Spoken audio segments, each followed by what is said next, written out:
Rewire your brain to break bad habits, overcome addictions, and conquer self-destructive behavior. Hey guys, how's it going? It's your girl Hannah, your favorite host for your favorite weekly podcast, Refreshingly Idiotic. Today's episode is dedicated to eating disorders, and we'll get more into it, but it'll be a two-parter episode. Roll the intro music.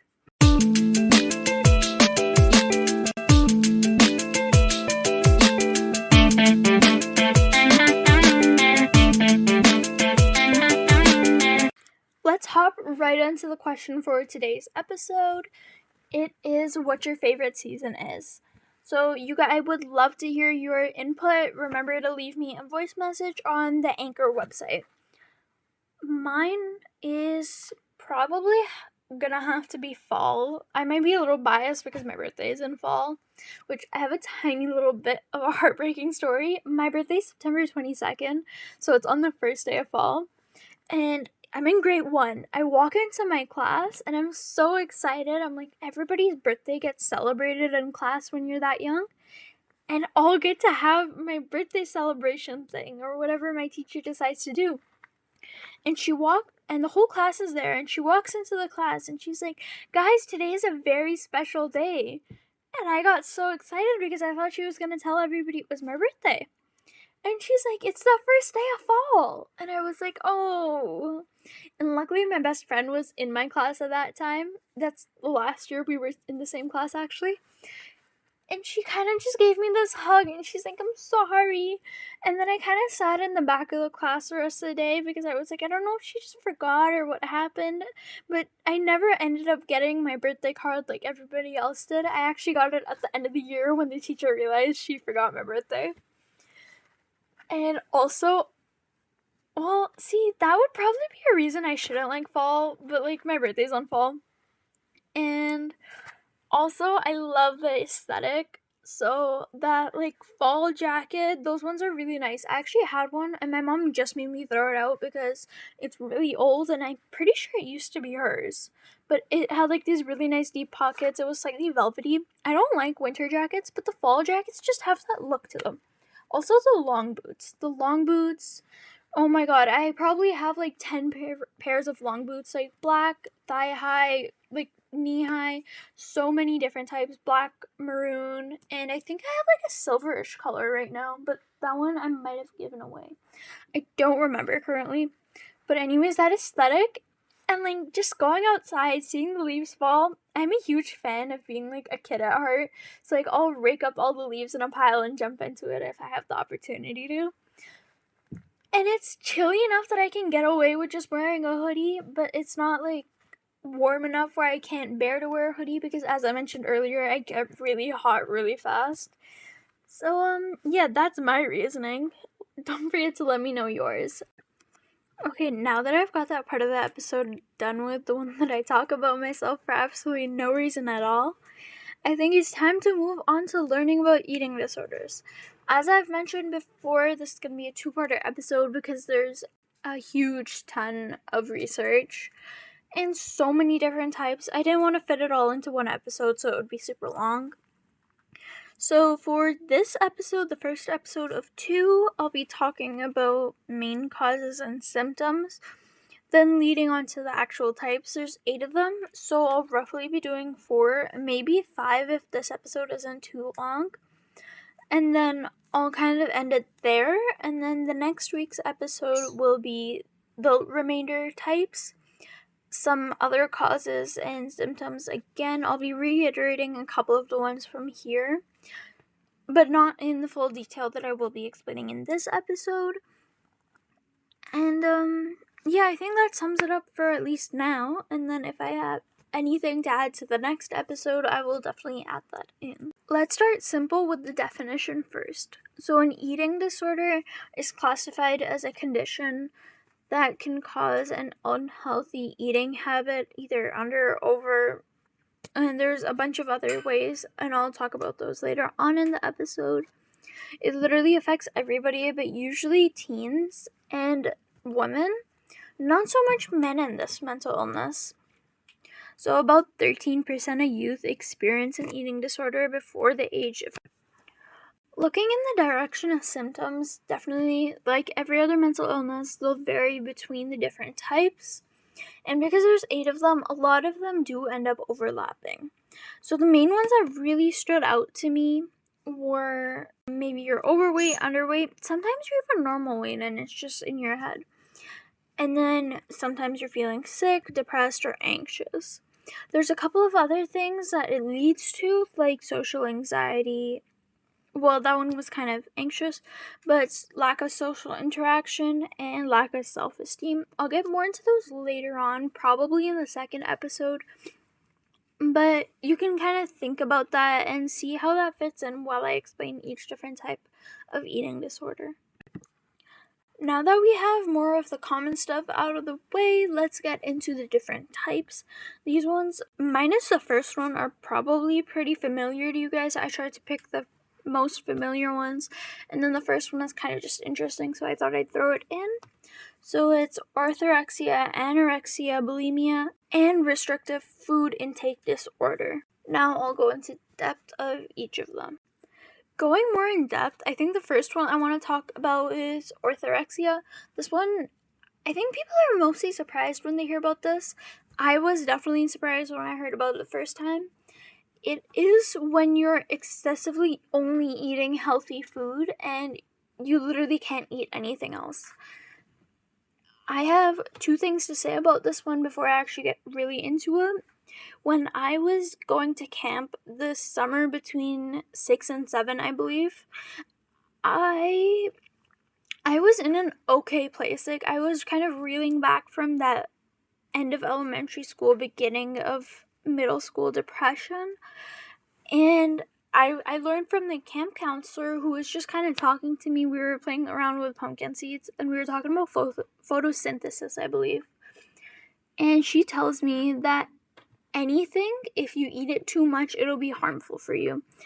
And I was like, no way. And so I started listing all of these super healthy things, and she's like, yeah, because then you're getting deficient from all these other things that one thing doesn't cover.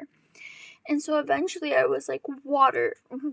There's no way that you can have too much water, right? Because water is good for you. It usually has all of the nutrition you need, unless there's a chemical in it or there's something, like, let's say poison in it.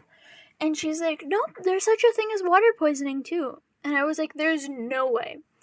And my camp counselor actually got super worried after this. I tried giving myself water poisoning. No, I did not have the intention of killing myself. No way. Like, I was getting better from that depressive stage of my life. And I was just curious because I genuinely thought she was lying. And me being, what was I, like 12 at this point? Like 11 or 12. Almost 12, I believe. I should have been smarter, but I wasn't. And for the whole week that I was with her, I was excessively drinking so much water that to the point where I was actually becoming dizzy. I was constantly tired. And I genuinely didn't want to eat any food because the water was filling me up. And just seeing that, like, I don't think I got water poisoning, thankfully. But, like, looking at that, like, just with the maybe 2 or 3 maximum gallons of water I was drinking every day just in camp, not let alone what I was drinking at home, which I could not even tell you how much. Like, even that was making me sick. And when you think about water, people are like, oh, you're dizzy? Drink water. Now, see, excessively drinking water made me dizzy. So there's always that factor. There was also another point in my life, I want to say in grade 8, when I had this friend who was super healthy. And I used to have, like, those, like, 2-bite brownies for lunch. Or, like, not for lunch, like, I definitely had food. But, like, as a snack. And so that would be the first thing I ate. And then he would just kind of look. And he'd be like, is that all you're eating? And I'd be like, no. And then he would kind of make a face because it was unhealthy. And so eventually I kind of stopped eating them because I kind of felt, like, ashamed. And then later on in that year, I completely stopped eating anything unhealthy. I still to this day don't like cake. I'm like, every time I have a little bit too much sugar, even if I'm not even thinking about it, I'll kind of feel disgusting and I'll feel like I want to throw up. I don't throw up after I eat, but like I feel like I'm going to, or I'm just like my stomach is upset or things like that. So I think that that's kind of what they were trying to explain, that like there's a point where you can eat healthy too. You can't just eat healthy, you have to have a healthy balance. Sorry, I know I sidetracked, so let's get back into it. So, people with orthorexia are people that want to eat excessively healthy food. So, like, they want to eat the most pure food. They're, like, totally against food with GMOs in it, which is pretty common nowadays because it's a way of keeping food fresh. So, they'll, like, refuse to eat those. They'll refuse to eat anything with pesticides, like, sprayed on top of it. Not to go totally off track again, but another connection that I was kind of making was that a couple of years ago, I always used to love the McDonald's fries. So the Walmart closest to my house used to have a McDonald's in the back. And if we went in the morning, I always got a Happy Meal, and if we went during the day, I always got fries. Like, I did not care if I came to Walmart eating lunch, I always had to have those fries. And to this day, I'm still a fries person. So if you ask me what to eat, I'm gonna say fries, just not McDonald's fries. I'm not meaning to throw them under the bus, but I once saw this video where I found out that McDonald's fries had pesticides, not the fries, the physical potatoes, they had pesticides sprayed on them to make sure that they were perfect, because if the potatoes weren't perfect, they wouldn't use them for the fries that they sell at McDonald's. So it's probably been a good 3 or 4 years since I've had fries from McDonald's, just because I don't want to put my body through that. So this would be another minor example of this eating disorder. Coming back to the eating disorder, I'm so sorry, I keep getting sidetracked with this one, because if I had to connect to one, this is the one I'd connect to most. It can definitely lead to malnutrition, because let's say, I think it's pretty much common knowledge for anybody who likes eating healthy that avocados are full of fats. Now, someone who doesn't really know that much about healthy eating might be like, oh, avocados are full of fat and I want to gain muscle. And so, like, they'll stay away from them even if they're healthy. And, like, that, again, is a smaller example. Although I love avocados, avocado toast is literally the best breakfast I could ever ask for.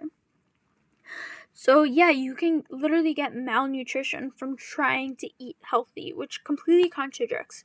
So, you always want to make sure that you're being mindful and you're taking care of what you're eating and not being too extreme about it. Leading back to one of the points that I made for causes, it can lead to social anxiety or social isolation, because if you're thinking about this person who does not want to eat anything that's even in the slightest unhealthy or not completely pure, then you're not gonna go out as much, because a lot of places might have preservatives or things like that, and so you'll be super conscious about it and you'll be like, no, I'll just eat at home, it's okay. And so when you don't eat with people, there's some sort of a separation psychologically where they're like, oh, you won't eat with me, okay. So it kind of separates them, and then that leads to more self-isolation, and you might start to feel social anxiety because you don't want to eat in front of anybody to show how picky you are. The second eating disorder I wanted to get into was one that's very commonly known, so I won't be spending too much time on it, but it's anorexia. So again, it's very well known, definitely seen or portrayed a lot in media for women, and it is true, a lot more women than men have anorexia when you're looking at a group of people with anorexia. So these people kind of feel like they're constantly overeating or they're restricting themselves. So a lot of heavy diets. So just like very, very directly, no carbs, no sugar, not too much salt or like minimal salt and stuff like that. So maybe they're on that specific keto diet or vegan diet, depends on whatever they they're on, but like they're dangerously just eating very, very small portions, so it leads back to that malnutrition that I keep coming back to. It can be very damaging. It can make you so much more weaker on the inside and the outside. These people usually look very underweight as well, so their shirts will be like way, way too big for them, even if they're wearing a small. And I'm not saying that skinny people are anorexic. No way. I know so many skinny people that eat so much, but it just doesn't get put on because they have really high metabolism, for example. I'm just saying that might be a warning sign to look out for if you do know somebody that might possibly have anorexia. So, there are two different kind of types even in this section.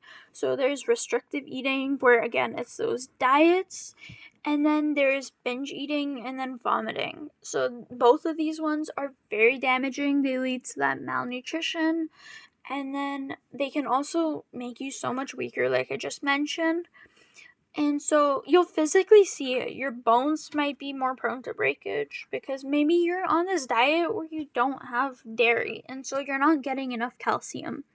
So that's an example. Your nails and hair break very easily.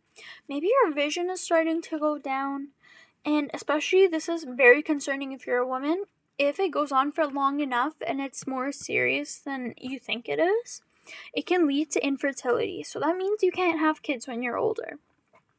And then more generic, you might have like bodily part failure. So these ones are very extreme, but I thought I should put them out there because they're definitely very true. Heart, brain, and organs. You might look a little bit more dull, pale, because it's physically showing that you don't have enough vitamins or nutrition, and supplements are not enough, so you have to make sure that you're eating properly. Going to the next type of an eating disorder, I want to talk about bulimia. It is the second most known eating disorder around the planet. So again, like I mentioned for anorexia, it's either anorexia or it's bulimia. That's normally the only two people know about, which is why I'm talking about 6 other ones. Again, as I mentioned, these are very well-known ones, so people are eating excessively. This one is very common in the US. A more darker example of why somebody would have bulimia, and obviously this doesn't have to be the reason. Maybe you went through a really traumatic childhood where there was not enough food on the table to feed everybody. So you were used to eating very small portions and you were used to being very hungry right after. And there just wasn't enough. So maybe once you get older and you have access to more food, you're eating as much as you can to make up for that childhood where you were eating not enough. Obviously, again, this doesn't have to be the explanation. Some people just do it. Maybe it's because of your stress or anxiety, even if like those aren't diagnosed. But like in a time like this where COVID-19 is a thing, where we're staying inside all of the time, maybe that stress is eating you up and you don't know what else to do. So many people have gone to eating more food than they were before the pandemic began. People that have bulimia are usually normal weight, or at least are staying about the same weight. They usually have a fear of weight gain though, and they have a lot of self-esteem or body shape issues. And so therefore, they're usually the ones that will overeat and then make themselves throw up after, so they're not gaining that weight. So the media example I was talking about was Blair Waldorf from Gossip Girls. This one, she wasn't really that known to have this eating disorder, but it was really shown in the first season where she would eat a lot and then she would throw up, and then that kind of dialed down as the series went on, but it was a thing. So if you do want to learn a little bit more about it in a media perspective, you can always look at her because she was actually pretty accurate. The fourth and final type of eating disorder I wanted to cover in this episode was avoidant or restrictive food intake disorder. And so this one was actually known as an eating disorder specifically for children 7 or younger. And then it kind of expanded so that it's also open for adults to be diagnosed with this disorder, because it does happen. So, with this one, it's seen as like lack of eating, so you're not eating as much, but not because you're really in fear of weight gain or loss. It's more about your 5 senses. So it looks weird, it tastes weird, it smells weird, for example. Like things like that. So maybe it like looks cold, or the color is weird, and so you kind of don't want to touch it. And then if you do, you're probably throwing up after, because your body just rejects it. So you're probably a very picky person, but not saying that I'm not saying that all picky eaters have this illness.